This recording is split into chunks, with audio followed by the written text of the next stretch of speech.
Bonjour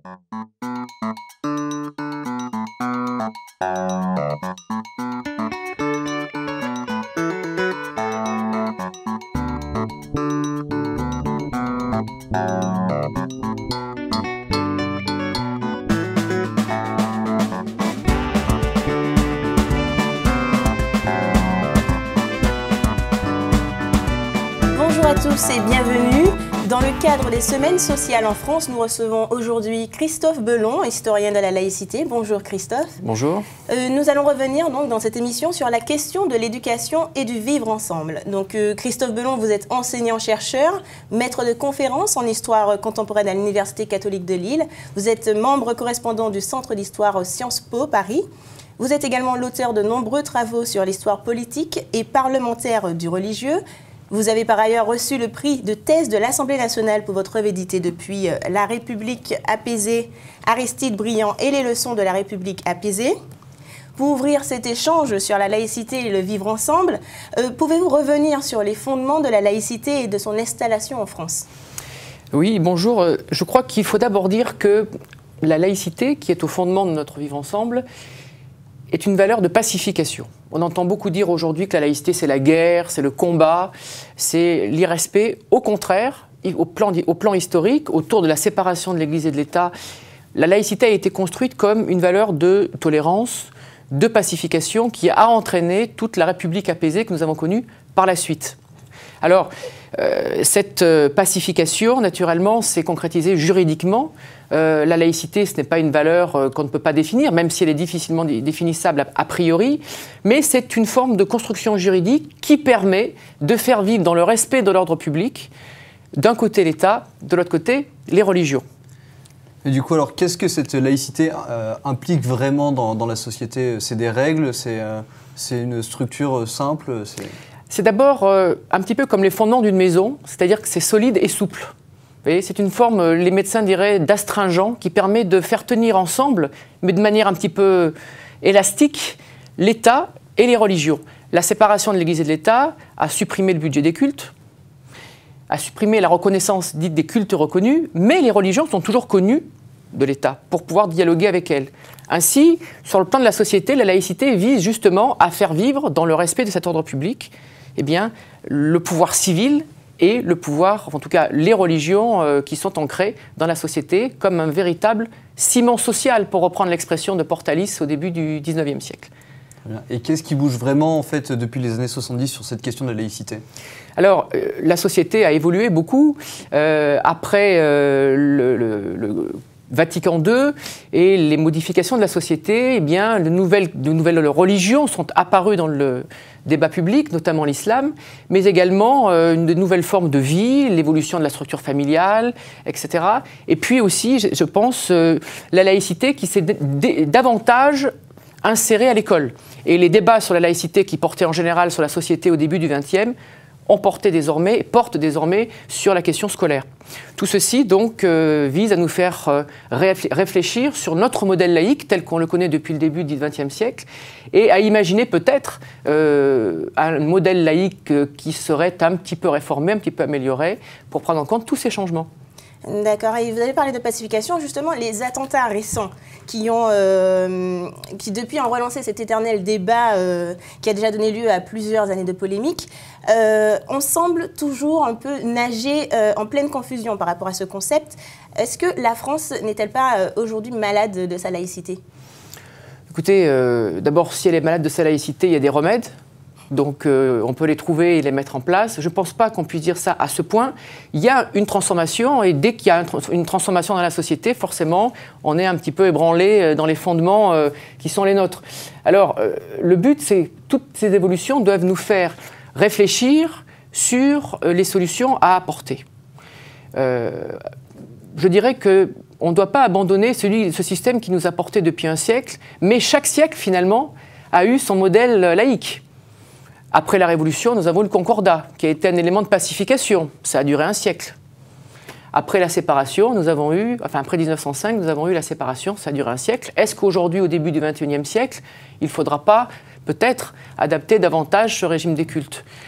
Les attentats, certainement, ont mis en valeur un certain nombre de fondamentalismes ancrés, en tout cas, qui questionnent la société. Il ne faut pas perdre de vue que nous vivons encore une fois sur un système laïque pacificateur, et ce n'est pas parce que nous sommes touchés au cœur qu'il faudrait transformer ce système de pacification en un système, je dirais, guerrier. Il faut se défendre, mais il ne faut pas perdre de vue ce qui nous a construit et qui a créé notre grande richesse jusqu'à nos jours. Très bien, merci Christophe Bellon. Nous vous remercions pour ces éclairages sur l'institution politique de la laïcité. Tout de suite, nous allons recevoir le père Luc Dubrul, président recteur délégué de l'Université catholique de Lille, afin d'évoquer avec lui les manifestations de cette laïcité dans la société.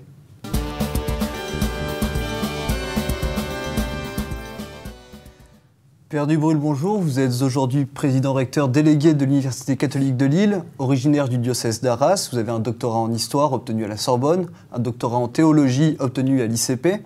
Votre thèse portait sur Monseigneur Rodin et le Secours catholique, une figure sociale de la charité.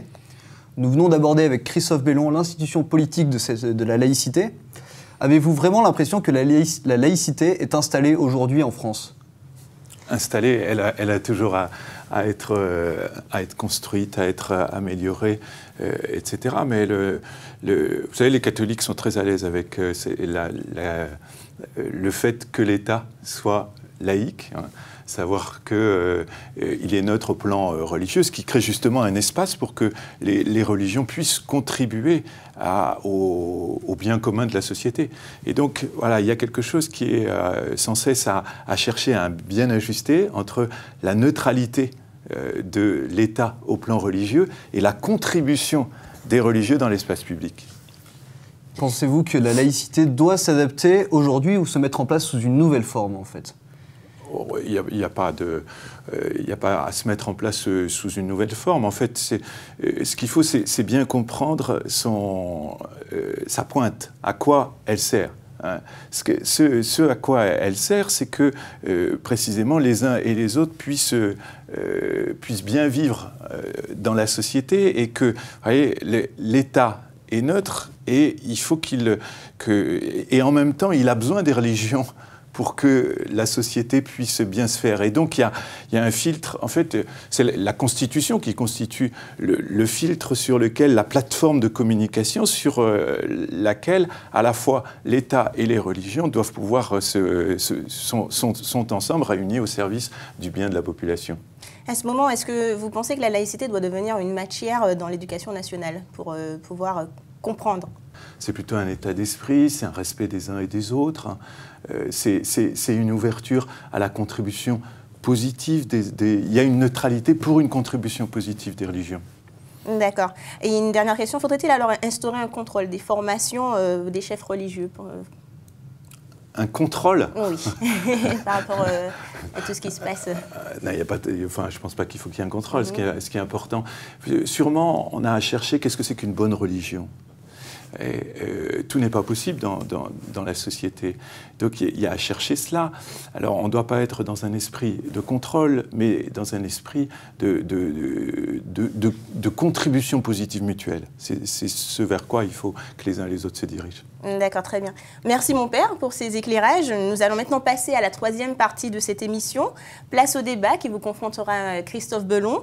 Une discussion qui portera principalement sur la laïcité et vivre ensemble pour demain. Merci. Alors Père Dubrul, je vous ai écouté avec attention lors de la séquence précédente et j'ai envie de vous poser une question. On parle beaucoup aujourd'hui de la sortie de la religion, que la société serait devenue une société complètement laïque. Or, dans les derniers mois, dans les dernières années, on parle souvent de la religion, les aumôneries dans les lycées, les sapins de Noël, les cantines scolaires. Bref, on est questionné sur la religion tout le temps. Alors, qu'est-ce que vous pensez de cela ? Oui, mais quand vous employez l'expression société laïque, et des fois on l'entend, mais il me semble que ça vaut la peine d'y réfléchir. Est-ce que la société est laïque ? Pas sûr. pas sûr. C'est l'État qui est laïque. J'aimerais bien d'ailleurs là-dessus ensuite vous donniez votre point de vue par rapport à l'histoire et au plan de vue de la loi. Mais ce qui me semble, c'est que, vous voyez, la société, elle a besoin d'une institution, d'un État laïque, mais elle a besoin aussi des religions. Et donc, en ce sens, la société en elle-même n'est pas laïque. Ce qu'il faut qu'on cherche, c'est voilà, comment, compte tenu des religions et de leur évolution, et au fil des siècles, au fil du siècle par rapport au point de départ en 1905, est-ce qu'on a besoin de faire bouger quelque chose ? Alors, il est possible, en effet, que sans sortir de la philosophie de la loi de 1905, en regardant le socle, cet équilibre si ténu entre la République qui assure la liberté de conscience, d'une part, mais qui est aussi responsable du libre exercice du culte. Si une religion ne fonctionne pas, si un culte ne marche pas, c'est l'État qui est responsable. Il faut peut-être aller un peu plus loin. Et il y a de nouvelles questions aujourd'hui qui se posent, vraisemblablement. Sans sortir de 1905, peut-on inventer un régime adapté qui traiterait la question du financement des édifices du culte, notamment des édifices du culte liés à l'islam, qui posent aujourd'hui un certain nombre de questions. Et puis, est-ce qu'on ne doit pas non plus s'intéresser à la formation des ministres du culte ? Là aussi, 2 points qui restent encore en questionnement dans le cadre strict de la loi de 1905 et qui continuent à diviser les défenseurs d'une laïcité stricte et ceux qui souhaiteraient poursuivre dans une laïcité extrêmement tolérante. Il y a peut-être une 3e voie. Ouais. Est-ce que peut-être cette 3e voie, on ne pourrait pas la voir à l'école, notamment dans cet enseignement du fait religieux ? N'y a-t-il pas un développement à promouvoir dans ce cadre-là ? Oui, sûrement. Sûrement en étant attentif au fait que, et dans l'enseignement du fait religieux, il faut pouvoir à la fois donner droit aux faits, donc au regard un peu, j'allais dire scientifique, sur l'existence des religions dans une société, comment ça se manifeste, et en ayant aussi à cœur de pouvoir intégrer, alors c'est pas simple, mais c'est vraiment un défi éducatif, de pouvoir intégrer la manière dont les religions se comprennent elles-mêmes, et donc la foi qui les anime. Et qui doit pouvoir être approché et pas simplement écarté. Et donc il faut chercher à avoir, à mon sens, une compréhension plus bienveillante et du coup plus vraie de ce que sont les religions dans l'espace social. Avec donc un enseignement du fait religieux à l'école renforcé qui permettra donc d'apprendre à être, mais d'apprendre à être avec les autres. C'est le thème global des semaines sociales Ensemble éducation. Je pense que sur ces 3 aspects des choses, on peut faire avancer la réflexion. Ouais. Merci. Nous avons pu, à travers les échanges du professeur Bellon et du père Dubrulle, esquisser ce qu'était la laïcité à partir de 1905 en France. Nous avons vu que celle-ci était mise à mal dans une certaine mesure aujourd'hui. Et nous avons décidé ensemble, avec les semaines sociales, de regarder ce que pouvait être la laïcité demain. Néanmoins, une question persiste tout de même. La loi de 1905 instaurant la laïcité en France est-elle à conserver, à bannir ou à adapter ? C'est la fin de cette émission. Nous remercions Christophe Bellon et le père Dubrulle d'y avoir participé. La parole est à vous maintenant.